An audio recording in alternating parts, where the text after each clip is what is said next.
like that, and I think Okay. pretty much Okay, this is the central vacuum system.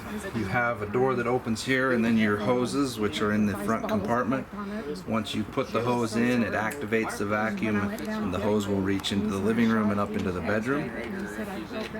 This other port is for sweeping everything that's on this linoleum to this location, at which point you can turn it on. And it will suck everything into the vacuum storage area, which I will show you right now.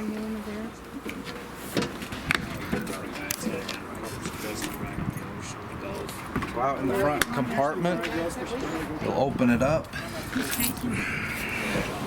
Just inside the door, there's a little slide door that will open, and there you'll see your Dirt Devil storage facility. So you open that up, the bag just simply slides on and slides off so that you can empty it as it fills. Yeah, I wouldn't mind making that trip. There are some spare bags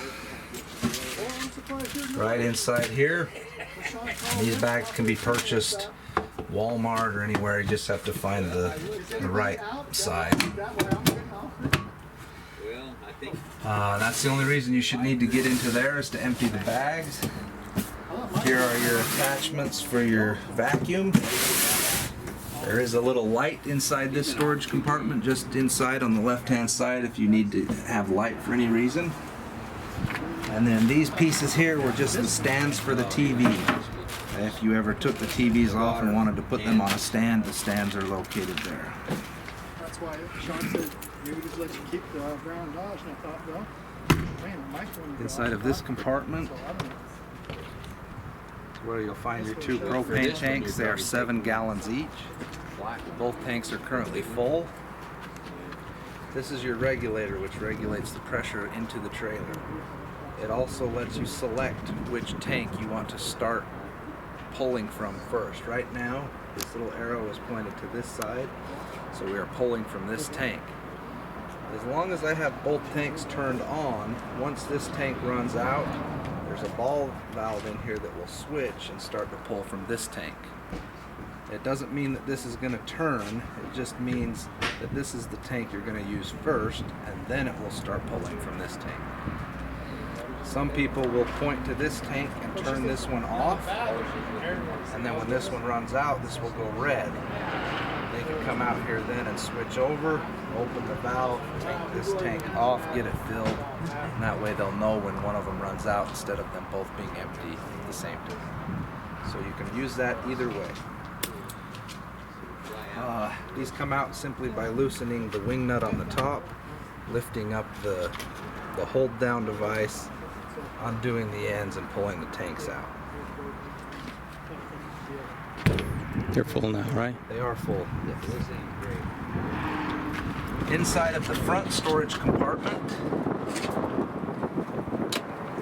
you won't find much of anything other than a few circuit breakers that are located behind this black panel that folds out. And this is also where you will find your inverter, which is a 1,000-watt inverter, which lets you use battery power to run items such as the microwave or your outlets. Fridge. And I will have to look at that closer, but we will.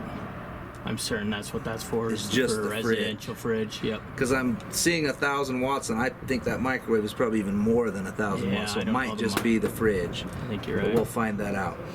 I didn't even know that was there. Okay, so back here is where you'll find a few circuit breakers that are important as far as the jacks on the trailer. This bottom breaker is what feeds the power to your 6-point leveling jacks. They are manual reset circuit breakers, so along this left side you'll feel little black buttons. If by any chance you lose power to any of those features, you can come in here and see if any of these black buttons are popped. You just push them in, they'll reset, and you'll have power again. This cord, I believe, is the power cord for the inverter. This is just the circuit board that controls a lot of your functions, your jacks, slide outs, things like that. Shouldn't ever have to mess with any of those. Everything takes care of itself. The There's inverter, switches. I believe, is pass through. Unless you're going to hook up to a truck and drive and need to run your fridge, that's when you would turn that power switch on, the inverter on, and then it will supply power to your fridge off from your batteries. But it takes a lot of battery power to do that, and if you're not driving, you won't have to worry about it. I just leave it in the off position. Okay. I forget when it's just a residential, you gotta have a way to use it while traveling. Yep. Okay, in here is a feature that you shouldn't have to deal with. Once you're parked and unhooked, your jacks are gonna be set where you want them. But this is your leveling controls for your 6-point leveling jacks. You turn the screen on, it tells you right now you're level, the jacks are down. All of the jacks are down currently. When we get there to unhook, it's a matter of you turn it on, you can run the front up, you can activate the retract light. Whenever this light's on, you're in the retract mode, which means the jacks will be going up. So now we're in retract and I hit the front, pulls the front jacks up, lets the trailer down. Do the same thing with the rear. We can retract, I can hit the rear and it's pulling the rear jacks up. Which I'm gonna go ahead and pull them up right now anyway, a little ways.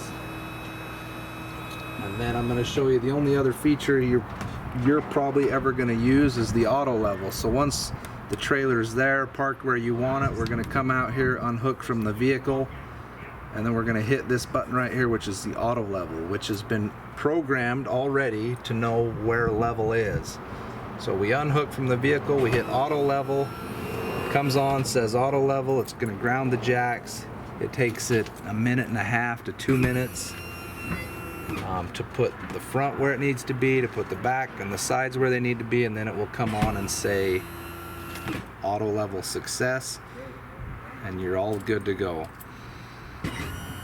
The only thing I would say about this process is when you get there and you hit the auto level, if it feels like it's not where you want it, you have the ability to come out here and adjust it. So say you feel like one side needs to come up a little bit, you can go into the manual mode and change that, and I will show you that as soon as this is done auto leveling. Is there anywhere else you can get instructions for this? Yes, there's a CD inside of that packet that goes over how to operate all the features that's associated with this control. There's a lot of fancy things you can do, but a lot of them are related to hooking and unhooking from the tow vehicle. So there's that CD. There's also a booklet inside there that goes through how to operate these as well. But the only thing I see you really may be wanting to do is adjust the auto level from where I've set it. So there it says auto level success. Now if you wanted to adjust it from here, you would have to go into the manual mode. So we scroll through, use the up and down arrows. Up once goes to manual mode, and then it'll say hit enter to begin. So manual mode, enter. Say you feel like the left side is slightly low or slightly high, or the right side, whatever, you can adjust them from manual mode. So we're in manual mode.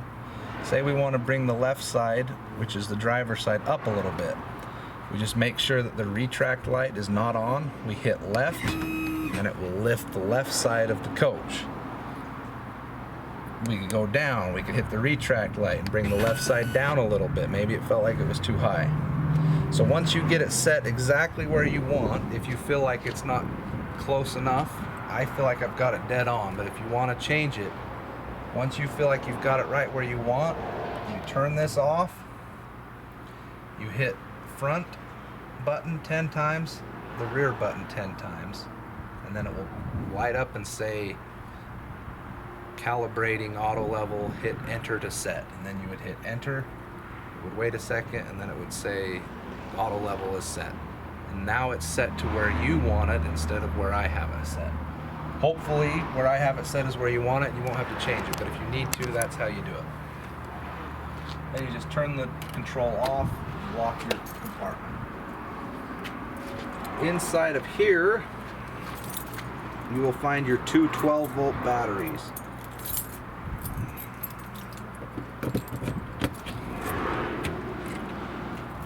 They're 27 series deep cycle 12-volt batteries. Should get anywhere from 5 to 7 years on them. To pull the trays out, you just lift up on these little yellow latches. The trays will slide out some. Where we have cables running here and cables from the back, they're not going to move very easily unless you unhook the cables. Same thing on the top, you can slide it in and out. You've got 2 sets of positive cables coming from the coach and 2 sets of negative cables. They're labeled. The negative ones are black, positive ones are red. So if you ever unhook them or take them out for any reason or change the batteries, just make sure you look at where they're hooked. You've got your positive ones on here and your negative ones here, and then they're just jumped positive to positive, negative to negative to the other battery. Is there any service to them batteries? These batteries that are in it are non-serviceable, so you can't add water or anything. The only thing that would be an issue is if you were going to be in freezing situations and not using the coach, you would want to take the batteries out and store them somewhere where they wouldn't freeze. Inside of this compartment is where you'll find most of your water controls. So, we want to hook up our water to city water. We're going to run our hose up through the bottom. You can take this plug out, run your hose up through, hook it in right here. You'll see this valve has 2 settings, city and gravity. Gravity flow is to fill the water tank for the water pump, which is what I've been using. If you have water all the time, so you can hook your hose in, you're going to want to switch this to city, hook up your hose, and it will pressurize the lines in the trailer without needing to fill the tank or to use the water pump. It pressurizes the lines direct. This is the feature you're most likely going to be using. Just below the city water hookup, you will find a battery disconnect. When it's off, the batteries are disconnected from the coach. If you're plugged into power, you will still be able to use every feature in the coach. But if you ever disconnect from power and want to be able to use your lights, your furnace, you will need to make sure that your batteries are connected or you will not have any power. This I would just leave on, that way your batteries will stay fully charged while you're plugged into power. Unless you're going to store it? Unless you're going to store it, and then you want to kill those so it won't drain the batteries. This is just simply a little outside shower. You've got a hot and a cold tap, and then a sprayer. This hose can also be disconnected. It's just a quick connect, kind of like an air hose. You push in on it, pull it out, and you can store this hose somewhere else. Here's where you have your 3 tank dump valves. You've got 3 tanks, a black water tank and 2 gray water tanks. The black one is labeled on top. Your 2 gray waters are underneath. And the dump where you hook your hose is located just in front of that jack. So it'll be a matter of taking the cap off, hooking your hose up. If you're most likely going to be where you have hookups, your hose will be hooked up all the time, but your valves need to be closed unless you're dumping. The reason I say that is a lot of people will just open all 3 valves and let their water drain as they're using it. What happens with your black water tank is all the liquids drain out, the solids and the tissue build up, and you end up getting clogs, which become a real hassle. So it's okay to leave the valves open with your gray water if you want. I would still recommend leaving them closed and draining them all together. But your black tank, make sure that's closed until it gets to the point that you want to drain it, and then come out and drain all of the black water at the same time, and then close the valve when you're done. These valves on this side of the compartment are simply bypass valves. You have your tankless water heater here. You can bypass it by opening, they're all labeled here on how you do it. You open the middle one, close these 2, and now your tankless water heater is bypassed. Why would you want to bypass it? I don't know why you would ever want to, because there's no tank to store water. Usually bypasses are so prevent you can drain the tank so the water can't get into it. but this doesn't have a tank, so unless you know a reason why it needs to be bypassed, I'm not sure why it's there.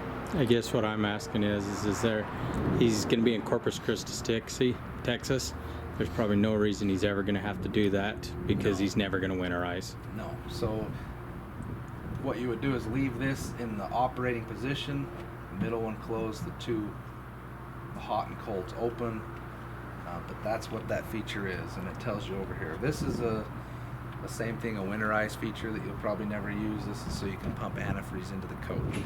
So right now it's set to use. It is in the use position. This valve opens the line from the tank so that you can use the pump, and that will be open. So whether you have water or you disconnect, it is ready to use in whatever position you want to use it. Okay. The only thing you have to switch is if you ever want to fill your tank, you have to remember to switch that to gravity because it's through here. It's the only way you fill your fresh water tank. And then if you want to use your pump, it has to be in gravity also. No, it can be in city.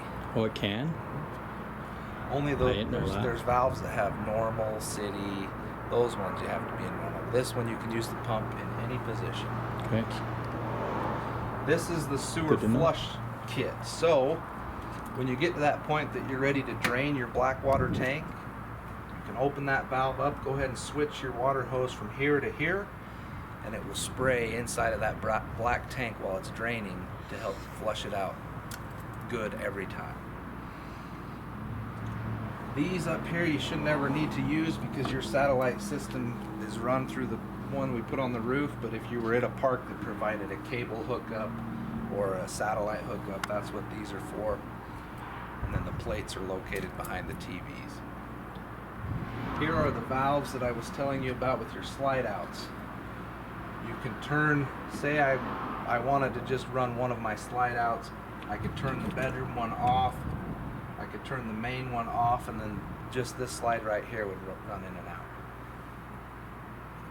I'm going to go ahead and put them all into the open position, but that's how you can turn them off if you want to run them individually. There's a switch just inside the door on the right hand side that says front cap lights. You push up and that turns on an LED. There's two LED lights. Found that, yeah. Okay, show him again. This switch right here, if you flip it on, it's going to turn on the two LED docking lights on the front. If you push down, it goes ahead and kills those lights. But that, I believe, is everything inside of there.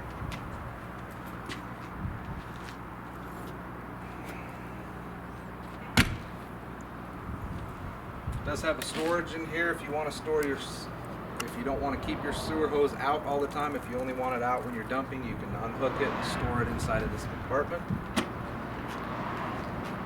This is just the vent for the furnace. Should never need to get in there. This is just for service purposes. There's the light that was controlled by the switch inside the door that said ODS security. That's the outside driver's side security light. This is a little vent for your microwave. When you turn your fan on the microwave, if you need to vent out, that's where that comes out.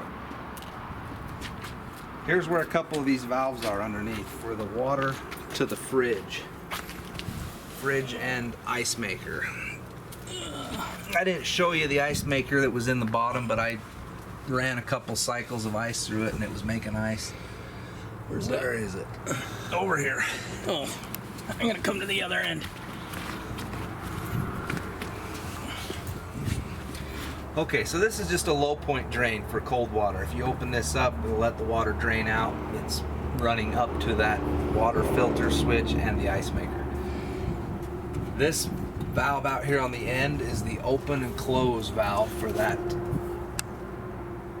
water supply to the fridge. So when it's popped out, it's closed. Pushed in, it's allowing water to the fridge. Simple as that.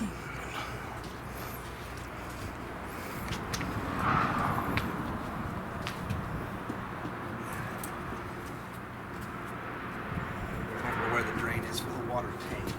I don't think they'll use it.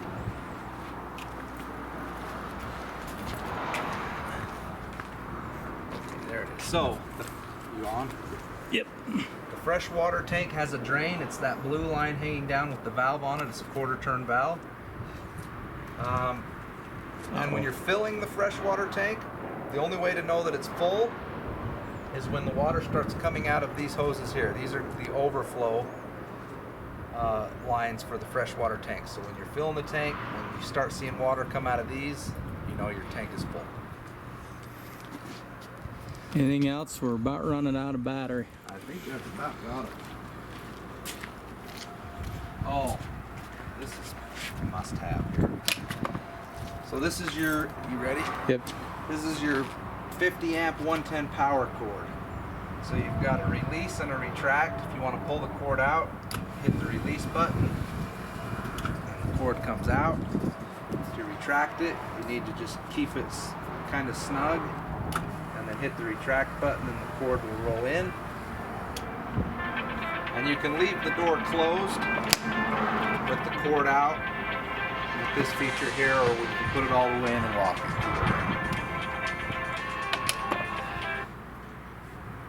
Most likely you're going to be plugged into 50 amp service, but if not, you'll need to get an adapter that will take you down to 30 amp or 15 amp service. Okay, battery's gone. That's it, man.